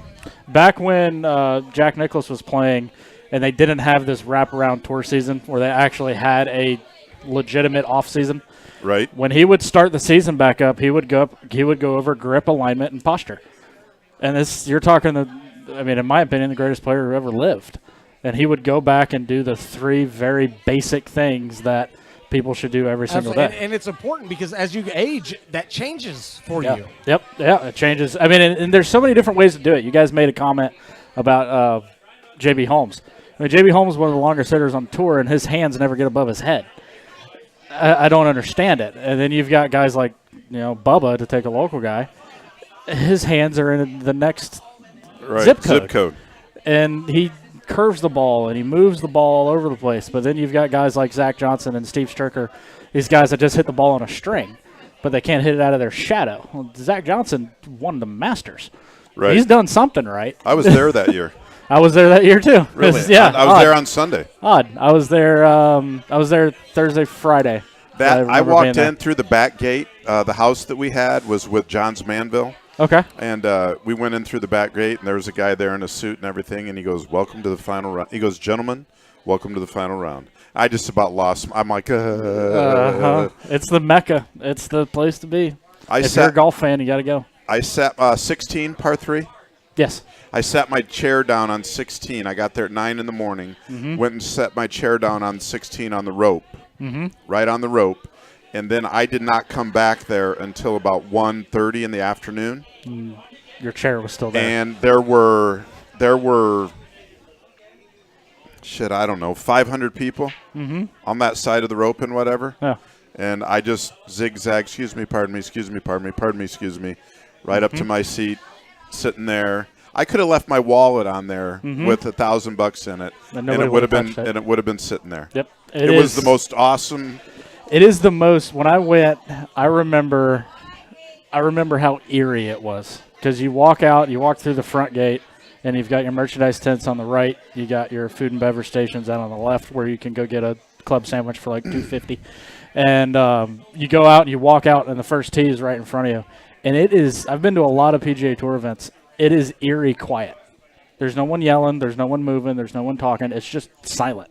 Yeah. And there's thousands of people there. I it was I odd. worked Doral, and it was the opposite of Oh, that. Doral's a party. But it wasn't enough, man, because I got a volunteer spot, and I blocked balls for about 2 hours, and it was too formal for me. That's probably one of the most informal stops on that tour, and it was just too formal for me. I want to go to Phoenix someday. I want to go to Phoenix bad. We should I have a landed trip. into that Yes. completely on accident, and I had a great time for 2 hours, and then it just became boring. But the funny thing is, they never took me off the list when I left, so I went to all the dinners and everything. It was awesome. Perfect. I want to go to the Phoenix tournament. Bad Waste Management Phoenix Open. That'd be fun. You see the stadium they have built now around that? Around 16? Yeah, around 16. Yeah. It's crazy. Yeah. Well, this weekend is the Wells Fargo. Yep. Which they had, kicked off today, started today. Kind of an uninspiring or an unexciting leaderboard right now. Yeah. John Peterson's leading at -6. Tiger's is even. Patrick Reed's even. Phil's +1. Fowler's +1. Rory's -3. So he's lurking, but the rest of the leaderboard's pretty uninspiring. Yeah, it's you got a couple no-name guys. You've got one guy out there, JT Volger or something like that. He was actually a Monday qualifier. So yeah, you've got. I think the golf course is going to show its teeth over these next couple days. I'm a Tiger fan through and through, so I'd love to take him right now. But Rory's got a really. We were talking about this right before the show started. Tiger, he didn't shoot bad. He just punted bad. Yeah, he didn't make any putts today. I watched all of his rounds. Because Faja was disagreeing, but since this latest comeback, his putting's been pretty pristine until today. He's been. I was looking at his stats a little bit ago. Although he hasn't played in a lot of events this year. I mean, he's Right. 8th on tour in total putting. Today, his average putts was like 1.82 or something like that. He missed 2 within 5, I believe. The best putters during the week, their average putt per hole is going to be more like 1.4, 1.5. That's crazy. Which is crazy to think of. That's just crazy. Yeah. And that's always been his at least one of his drive and his putts, man. That's the make or break for Tiger. It always Yeah, has I mean, been. if he shot 71 today, and it could have easily been 67, 68. My point exactly. Easily, A if he couple just would have easy- made some putts. I'm not gonna say I could make them, but I mean they were Tiger give-me's, right? Yeah, they were. I was really surprised he missed that putt on 18. That was not an easy putt by any means. There's no easy putts on this golf course. Mr. Adami's in the house. Does he? Yeah, he is. Does he need to? Does Tiger need to win again, win a major, or get on a winning get some wins for golf to start growing again? I think so. I think he is. A lot of people probably disagree with me, but I firmly believe when Tiger wins, when Tiger is in contention, golf grows. For example, during the Bay Hill event, the Monday after the Bay Hill event, I went into an Edwin watch shop in Destin. And, the new Nike blade collar shirts that everyone's wearing, Yeah. the like faux collar ones, they were completely sold out of them. I mean, I'm sorry, but he moves the needle more than any other athlete in the history of sports, Absolutely. in my opinion. And what the other part of that I was trying to get into with Faja a little bit earlier was that he doesn't even have to be necessarily winning majors, but just competing, Just in contention. staying in the top 10 of the leaderboard, and he changes the way people look at the game of golf. Period. And I firmly agree. I can't agree with that more. I'm watching him hit a tee shot right now, and I've already watched it today, and I'm still watching it. I'm a huge Tiger fan. I believe he's really good for the game. He's I our mean, generation's golfer, man. Let's just be honest. He is. That's a great point. I mean, I'm 25 years old. I was born in 1992. Think about who's dominated the game Right, since then. he's your father's Jack, man. He is. He truly is. I mean, I remember sitting on the couch watching the 1997 Masters. I was 4. I'm gonna let Faja wrap this up. I think he's getting aggravated with me. No, I'm not aggravated. I am his father's. Jack is my my Jack. I hurt your feelings, is what happened. No. Sorry about that. I just don't. I see. I have some other issues as to why I'm not the hugest Tiger fan, but I think he kind of. It's to be fair, maybe he has played some of those off. The issues that I have about it. My issue is kind of more with the media and everything, and I kind of felt like when he was winning and when he was so dominant, I don't think anybody came to the first tee when they were playing Tiger. When they're playing a final round with him or whatever, and came to the first tee on Sunday and were like, and he was this way. He was not friendly on tour. His dad brought him up not to be friends with the guys he was playing against. Yep. And which is way different than you see Spieth and Fowler. Yeah, they're all buddies. And Thomas and all those guys today. They're all buddies. They Well, go his on dad was a micromanager. There's no doubt and about so, that. nobody came to the first tee and was like, "F you, Tiger." I mean, as their mentality. Yeah. It was like, oh crap. Playing against Tiger. And I that just pissed me off. I mean, somebody come up and say F you and kick his ass that day. Yeah. So essentially, your impression or feelings about Tiger were based on the fact that everybody else was a bitch towards him. Some of it. He had that. I didn't like what the media tried to make of it. I feel like you can be Either. whatever you want as long as you're backing it up on the course, and Tiger definitely did that at one point. He did back it up. It ain't bragging if you back it up, and I'm Right, not and saying back that. to the media I'm saying thing. I want people to come in there and, this is a completely different level. But I played slow pitch softball at a national high level. Okay. But I played at a B level, and there were guys that were A, double A. There was an A, double A team in town, and we're playing a tournament, an early season tournament, and we're coming down. It was down to the final, the championship game, and it was us, a B team, versus this double A team. Okay. And the jackets or whatever the prize was, the first prize was out on a table by the field, and they're over there picking out their jackets and Taking saying, pictures I want with them this and all that, size, right? and I'm going to have this size and everything. And I'm standing over there with my guys, and I'm like, those motherfuckers over there picking out their shit already. I go, they ain't picking out. I'm like, That's my jacket. And they did exactly And what they intended to do. They got in your head. Yeah, and you know what? I got in their ass, though, and we beat Hey, them. that's awesome. That's a brilliant and we won. end to that story. That's what but- I'm talking about. But see, that's We the won. other thing. You blame the media for your dislike of Tiger. That's but another at- issue at that we the end haven't of the brought day, up that I'm not sure I should. But here, at the end of the day, that was also his downfall because his morale and his spirit would not have been broken if it wasn't for the same thing that made him big. Yeah, I mean, granted, he made the mistakes, and he's always owned up to them. he did, and the But media. the Wait a media, minute. either they love you. Say or that they again. don't. Say that again. The media, And then is I'm going to either- make. I'm the going to media go. is either going to make you huge, and when they fall out of love with you, they'll drown you. That's just the way that The works. same thing that made him great broke him. Is that what you said? Absolutely, His dick. that could be the case. I would not 'Cause argue that's what with that broke him. point. I would not argue with that point. Because that's what broke him. Am I wrong? I mean, once No. his dad died, he was allowed to let the dick No, free. no, you're I mean, not you know what I wrong. mean? He wasn't really allowed to let the willy free until dad died. It was. So he had. I'm sure it wasn't. He didn't wait. You got to imagine Well, how, the media. how The, socially stunted the man was. And because I don't. of his That's father. not my big deal either. That it's. I'm not making excuses. I'm just saying I know what life's about. and the that's- media, when everything big part came of it. out about the scandal and about everything that came out, media jumped all over it because Tiger was this mythical creature. They had no idea what he did outside of the golf course People because he have been- kept everything so close People to have the been vest. digging for negative forever. on Exactly, him. and he dig long enough, you're gonna find And something. he finally made some. When it came out, when the whole scandal came out, I was not surprised at all. I went, yeah, you're surprised? Really? The guy walks into the room and he's a $1 billion athlete. What do you think's gonna happen? Not anymore. 500 million. Yeah, exactly. He's gonna Oops. work. He might work his way up. Slash half. I think he's around 700 now, actually, though. And he's getting up there. Amazing. He's getting up there. Amazing. How much of Because that he does got that Elon slashed. get? I assume he got it slashed Now, Elin close gets to in half. Elin gets a Probably. bunch of that. I can promise you Oh, that's that. what I'm saying. Oh, yeah. I'll bet you she doesn't get any of the new.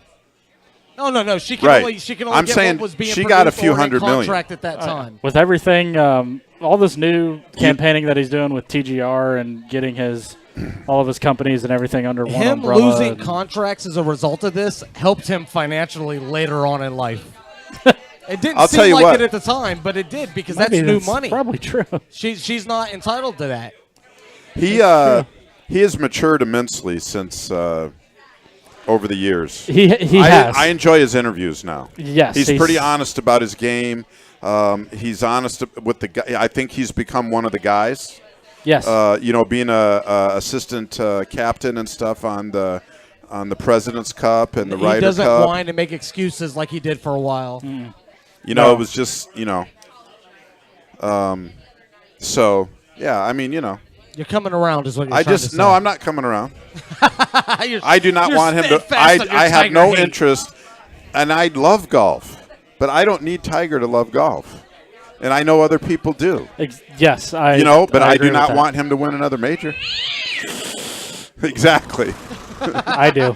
I do. I'm sure you do. I do. I don't. I okay, think- I'll let him win another major, the PGA. Let him win He can another win major. the PGA. I don't care. I about think the if he PGA. wins, when he wins more majors, it'll probably. I think it'll be at Augusta or the Open Championship. That's his course, man. Those are his courses. He doesn't have, as far as his records, his track records at U.S. Opens and PGAs aren't the greatest.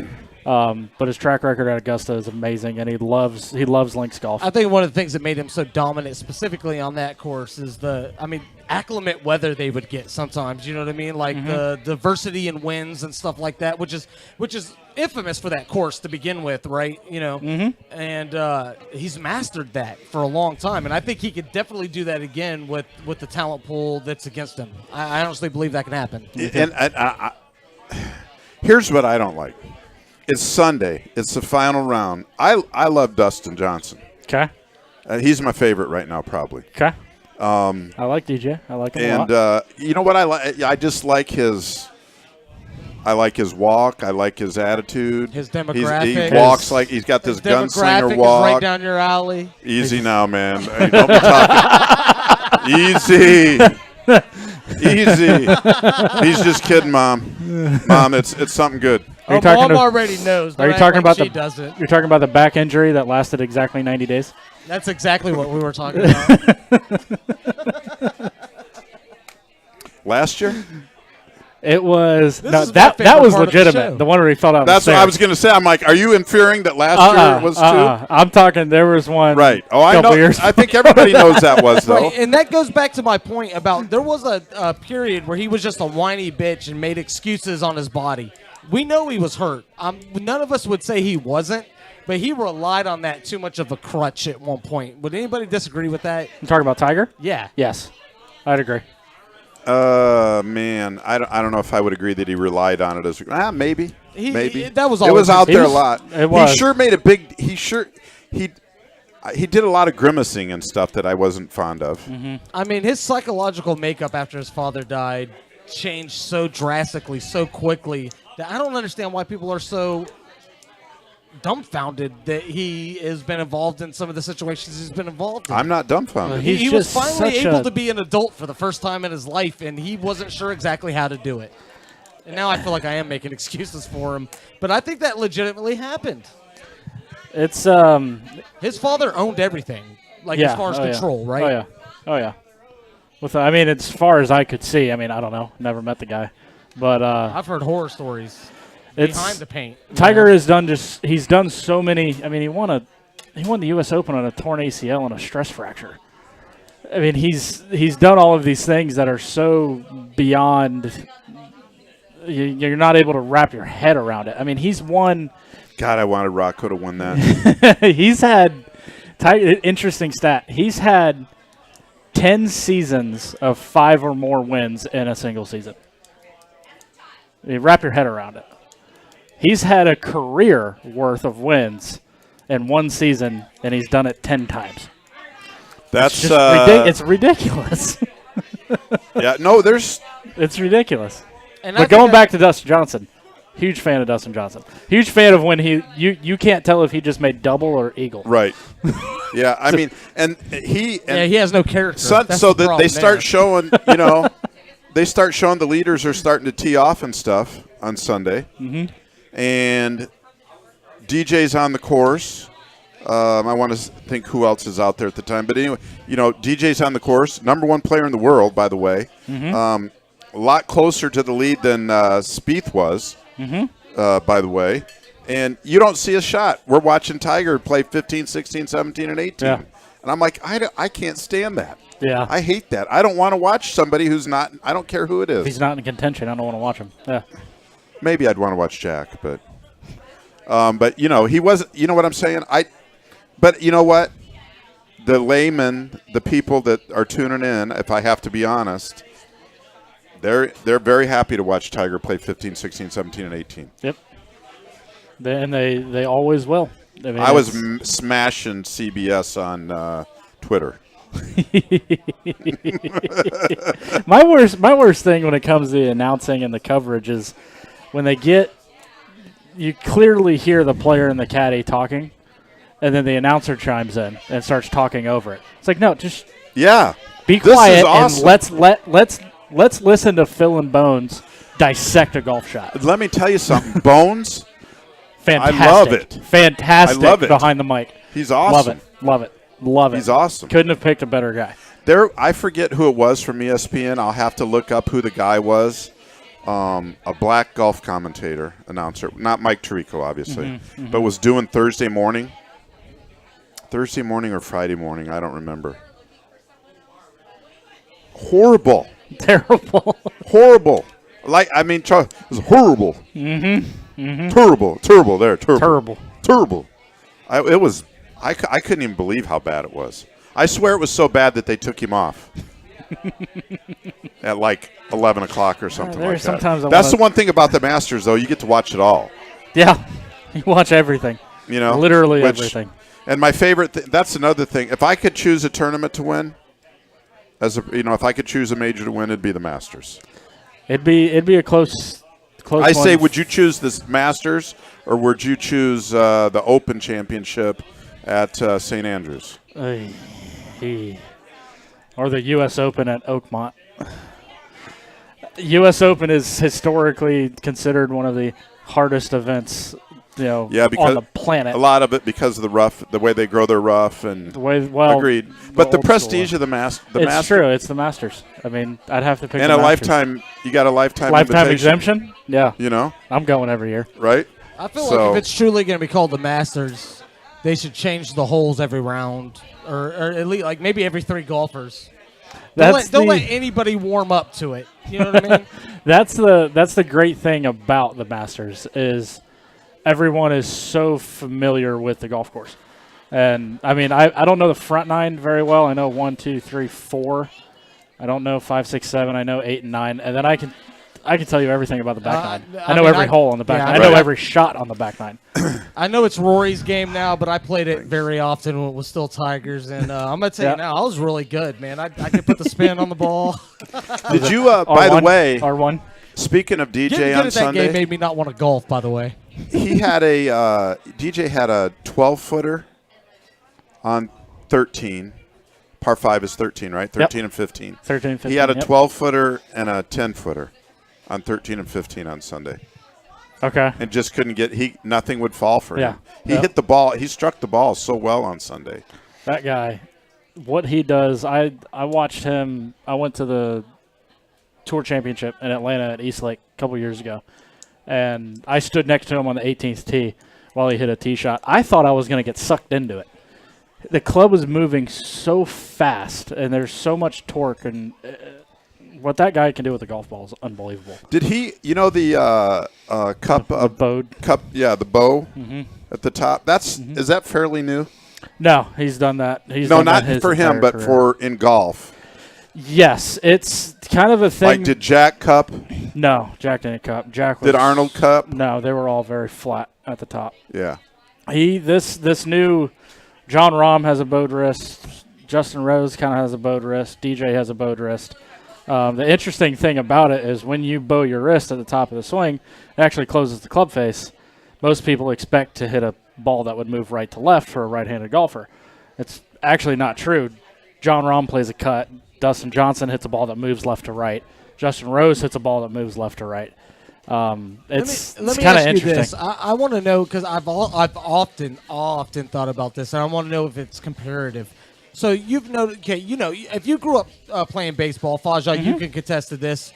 It was very fundamental. It was, the elbows up, your form, everything going, from your stance to the follow through with your cut. Everything was formulated, and they wanted to see it in a certain way. However, when guys get to the pros, they have very unorthodox stances, weird movements, things that coaches would never go for in Little League, all the way up to college, quite honestly. And I think it's because they kind of give them the freedom to feel comfortable. Do you think golf is kind of getting to the point where it's getting coached at the point where it's not fundamentally, it's not based on the fundamentals that we know of, but they're starting to allow people with natural talent to do it the way they want to, where that didn't happen before? Yeah. Does that make sense? Yeah, I know. I 100% agree. In this world of TrackMan and FlightScope and all of these launch monitors and radar systems and stuff like that can give you the DNA of what the golf club is doing and or what derail you. Exactly. It's been known to do that as well. And give you the ball data. That's what's really kind of fascinating to me. That's the only thing that's really factual when it comes to anything. Exactly, but I think you use that as a crutch. I mean, if you take John Rahm and he smashes the ball and everything is perfect and his numbers are good, don't touch it. I mean, I Right. don't use any launch monitor system. I use video quite a bit. But I do think there's a blend. There's factual, this needs to be right, this needs to be right. But how you get the club to do that, it doesn't matter what it looks like. And the Right. reason, and Well, the- you look back in the day, though, when you talk about the fundamentals and stuff, Right. you look at Arnold's swing was not fundamental. Correct? I'm not. I'm just a No, it wasn't. observer. no, it was, Lee it was Trevino definitely- wasn't. No, it was an unorthodox swing. Lee Jack Trevino- Nicklaus. No doubt about Jack that. Nicklaus technically did not have a good golf swing. He had a flying elbow. His hands were super high, and he was across the line. And how about Jack's putting technique? Exactly. I want to see name anybody else in the world can putt like that. Exactly. And these guys are going to long putters and going to left hand, Left-hand low. low. And all this stuff. And then you look at like, my whole deal is like either you can putt or you can't putt. Yeah, you're either good at putting or you're not. You know, and so. I'm not good at putting. Well, Well, listen, man, Well, let me just say this, because and this is the reason why I asked to begin with, is because, I used to question whether, in baseball specifically, if the skipper was losing his power, if he wasn't the almighty that he once was. That's in the game the of NBA. baseball, and I know that's a totally different story, obviously. And I thought maybe in the world of golf, as far as the technical aspect, what's coached, what's expected from people, maybe that was changing, because you definitely see way more unorthodox swing styles, stance styles, all of that Yeah. now in the game of golf. Just like, going back 20 years in baseball, you started seeing the weird stances, weird glitchy movements and stuff like that. And it was almost like coaching got to the point where they said, well, if that's working, I'm not going to try to fix that. I'm going to try to identify what is broken that's not broken. And I think that's starting to bleed into the game of golf, and that's why we're seeing more unorthodox swing styles and the such. Hands above the heads, all that stuff. No, I 100% agree. I mean, the point of golf is to take the club and deliver it to the ball in the most consistent way possible. As it gets more open, less of a closed sport, it becomes you start to see more prolific activities within Yeah, it. with Just the same 100%. as baseball. Yeah, 100%. And as a traditionalist, I don't like it half the time. Seeing Hunter Pence do his little ADD twitch at the plate, there's no need for that. You know what I mean? And I know that doesn't help him, but it really does, because he's a professional baseball player and I'm not. You know what I mean? Mm-hmm. But that's how we are. We're traditionalist baseball fans, and sometimes we don't like things that are completely irrelevant to not like. 100%. True. 100%. Well, listen, let's wrap this up. I think it's been a great segment. We're going to try and do this weekly with Jack, whether he shows up to do it or whether he calls in or whether we'll make it happen. Whether we record, he and I record a segment during the week and we play it at some point. But he treats us right out there at the club at Hidden Creek. Just if you want to say a last few words and, get some people out there, let's get out there and check that give them course some out, because contact information, it's all that stuff. always in great shape. Yeah, check out our website, theclubathiddencreek.com. Our phone number is also 850-939-4604. We do have a weekly beer league. It's called Beers, Wings, and Swings. Tee off every Wednesday at 5 o'clock. Format changes every week depending on what kind of mood I'm in. And it's a lot of fun. That's what we got going on this Is that summer. a 9 holes, I assume? Yep, 9 holes. We do. Is it individual or teams? It is Or two-man teams. Two-man teams. We have actually have a handicap system that goes along with it. There's a summer-long point system. We're about 3 weeks into it, so we got 17 weeks left, 20-week long. is it a show up and play? Just show up. Show up at 4:30 and check in. I'll get you out. Hey, And- Flodge, before we wrap up, I want to make this a deal right now. Remember we were talking about going out to a dinner, having our first real production party. How about we do it on the links, man? Let's do that. Let's go shoot. Let's go out to this course, play 18. I think that'd be a really good idea. No, we can do it. Come on. We can I do think it. that's how we should do it. Come on. I'll take I've some got of, Jack's number. I'll take some of Chad's money. There we go. Sounds good. Kenny, what I'd like to do is Brandon was waiting, so I want to run the commercials and call him and see if he wants to do a quick wrap-up of the week at Talladega, Yeah, absolutely. We can and do then that. we'll get out of here. All right, sounds good. All right, we'll go to a short break. Don't leave, and then we'll get him on the line. All right? Sounds good. All Jack, right. thank you, man. Thank you. We'll see you out there. Yep. Thank you, buddy. It was fun.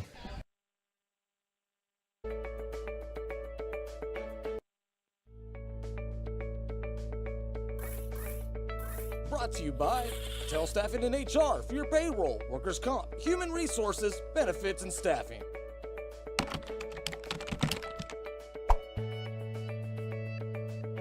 Also by 5025, Gratitude, Giving, Health, Wealth, and the Fountain of Youth.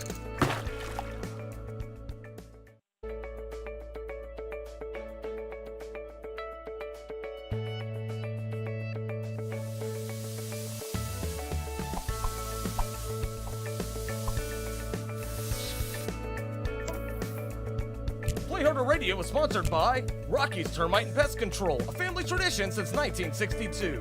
Rocky's Termite and Pest Control is family owned and operated and serves Escambia, Santa Rosa, and Okaloosa counties. Give them a call today, 850-380-5408.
Getting sick of hearing my voice yet? I know you are. You're watching Play Harder Radio, part of the Pippi King Multiverse Network. Shoot. All right, welcome back. Man, I thought that was a great segment with Jack Lyerly, the head pro out at the club at Hidden Creek.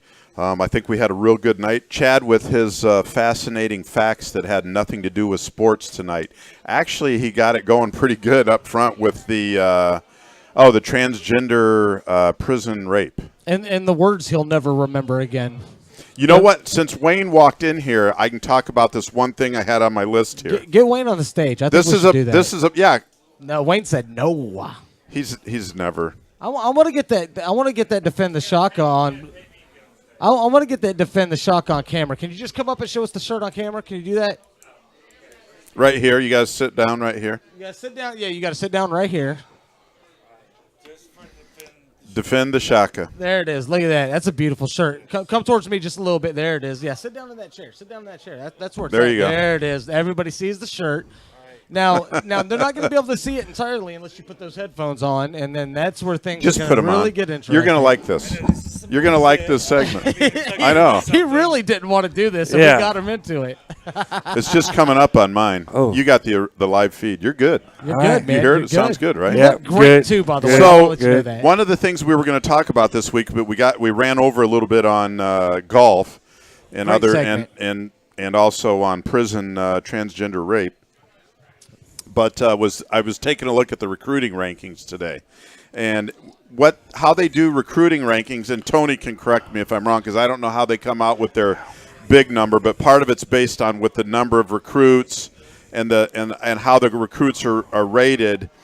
And so they come out with an overall number. Like on 24/7 Sports, they're like in the 180s, and they go on down to the 170s right. and stuff. And the algorithm depends on the media outlet that's Okay, well, catch me out. You're talking about college football recruiting? Yes, college football recruiting. Okay. And so the top 10 in recruiting were Alabama, Oklahoma, Texas A&M, Florida State, Georgia, Clemson, Michigan, Ohio State, Ole Miss, and the U. All right. The status quo list. And I wrote down Notre Dame because they were because it's Notre Dame and they were at 11. So I give them a little mention. Now Okay. Auburn was ranked 19th. 19th. But when you they also put the number down there for the average ranking of the players that they have recruited. So the 5 stars are all 95 and above. And Alabama, for instance, their average is 94.22 of the players that they have on their list. For instance, Auburn only has 5 people recruited right now. Michigan, I happen to know, has 10. So that makes they don't rank them by the average player. They rank them by the overall class and the number in the class. They get more points for more recruits. What class are you talking about? Next year, 2019. So, but when you go to just the average of the players, okay, so Auburn only has like 5 recruits. They jump from 19 to 6th. So the quality of the players, they have less players, for instance, than Michigan. Michigan ends up at 8, I think, after that. But they have less players recruited than some of the others, Alabama and Michigan. Right, because Ohio State. the whole tally is basically it's the classic addition by subtraction, right? Like it's the amount you have, but then the lower or the I guess higher basically they are star wise. Right. For instance, Clemson is ranked number 6, and they show the rankings. But in the average of the players that Clemson has, their average rating is 89.81. Which is like a 4. It's a high 4-star. Right, Or it's a high a 4. mid 4-star. Well, I 3.5 would to think. 4, I would call it. Okay. Auburn's average player is 91.76. But they have less, right? But, Yes, but they've only got 5 recruits right now. Exactly, and that's what Yeah. I mean. It's addition. So to the quality, their subtraction, overall, vice their versa. quality of they got a high quality. What I'm saying is they got a high quality class, even though it's small right now. right. That's what I'm saying. All that. Which means they'll bring in a bunch of trash later to compete. No. It happens. No. Whether that's your team or I not. All teams disagree. do that. I'm just saying. I always look at. It's funny because you see someone's got 23 recruits and they're ranked high, and Right, someone's right. got 15 recruits and they're way down here. It's not going to translate as the rankings would suggest. Yeah. Obviously. Right, 'Cause this you've got is my a two-star point. that might become a And look, superstar. all that's meaningless to me.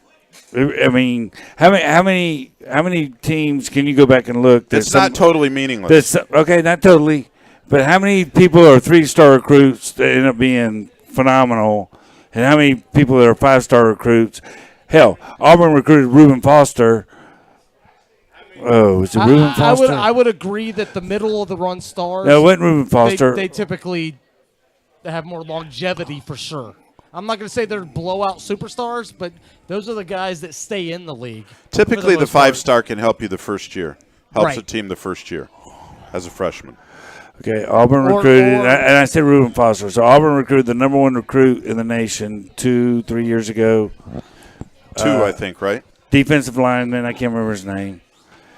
Or his And talents don't translate to the NFL, which happens quite a and bit for those high-star he guys. never started for Auburn. He just never. Now I think he transferred to some Syracuse or something. Bobo school. So stars mean something, but they don't mean everything. Right. But Tony put it, my friend Tony Adame, put it in perspective for me. I was bitching about somebody Michigan signed that was a 3-star, and he goes, dude. You could tell by He goes, the do you know what a 3-star? And he explained the 3, 4, 5 stars to me and their potential. And I was, I'm just a whiny Michigan fan. Oh, you mean Tony, the guy that told me that he stomps you in tennis every time y'all play? That Oh, Tony? no, that's the same Tony. That is for sure the is same that the same Tony. Tony? I'm just making No, sure. Is that's that the exactly. same? That's the exact same Did Tony you we're say talking that? about.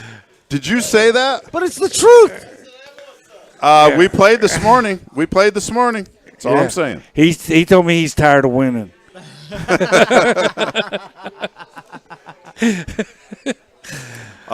Tony plays some tennis now. Yeah, you guys in your rich people sports.